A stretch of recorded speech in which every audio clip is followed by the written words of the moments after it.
Bu kadrları Bakının mərkəzi küçələrindən biri olan İnşaatçılar prospektində çəkmişik. Burada sözün həqiqi mənasında möcüzə baş verib. Sakinlər dünən gecə yatıb və səhər işə gedəndə görüblər ki, həmişə üstündən keçdikləri prospektin ortasından sədd çəkilib. Hətta piyadalar üçün keçidin üstü də bağlanılıb. İndi kişilər səddin üstündən atlanır, xanımlar isə bir neçə 100 metr məsafəni qət edərək yol keçməli olurlar.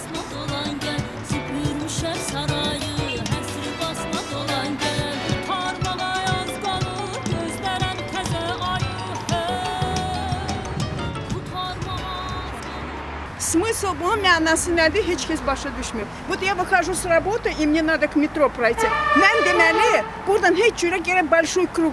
Большой круг я должна сделать, чтобы пойти в метро. Это очень неудобно. Пусть объяснят нам, почему это сделать, какой mənası var и как долго это будет уродство здесь стоять.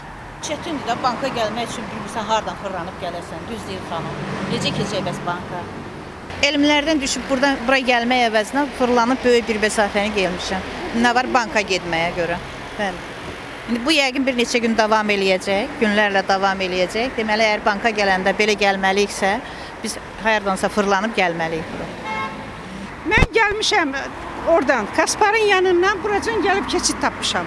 Bəlkə onun qucağında uşağı var. Bəlkə xəstədir, yeriyə bilmir. Keçib gələndə narahatçılıqda piyada keçid, 2 dənə piyada keçidin üstündən çəkilib deyə keçmək olmur. Yəni gərək buradan o başdan gedəsən belə fırlanasan təzən abratına. Hansı ki bu daşları düzənlər idi o uşaqlar, onlardan soruşdum. Onlar özləri də bilmədilər. 5 nəfər bilmədi, biri dedi ki ralli olacaq, maşın rallisi, ona görə düşürlər.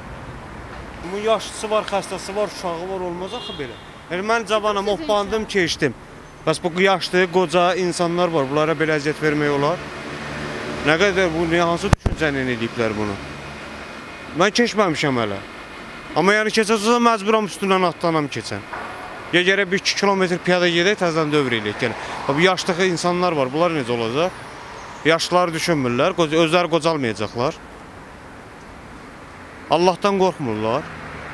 Yol təmiri üzrə ekspert İlqar Hüseynlinin fikrincə, bu səddi çəkənlər ciddi pozuntuya yol verib. Ekspert bildirir ki, onlar mütləq səddin piyada keçidi üzərinə düşən hissəsini boş saxlamalı idi.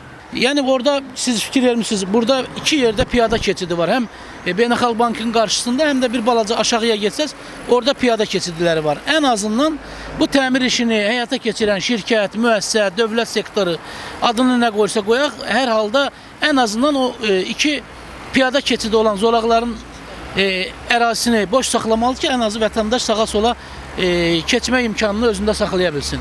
İstənilən halda nə cür təmir olsa da belə, o piyada keçidlərinin bağlanması vətəndaşların belə deyək, hüquqlarının məhdudlaşdırılmasını kimi dəyərləndirilməlidir. Azəryol Servis Səhmdar Cəmiyyəti və Nəqliyyat Nazirliyi ilə əlaqə saxladıq. Amma bu səddin kim tərəfindən və nə məqsədlə çəkildiyini bilən olmadı. Məşhur xalq mahnısında deyildiyi kimi, həsri basma, dolan gəl.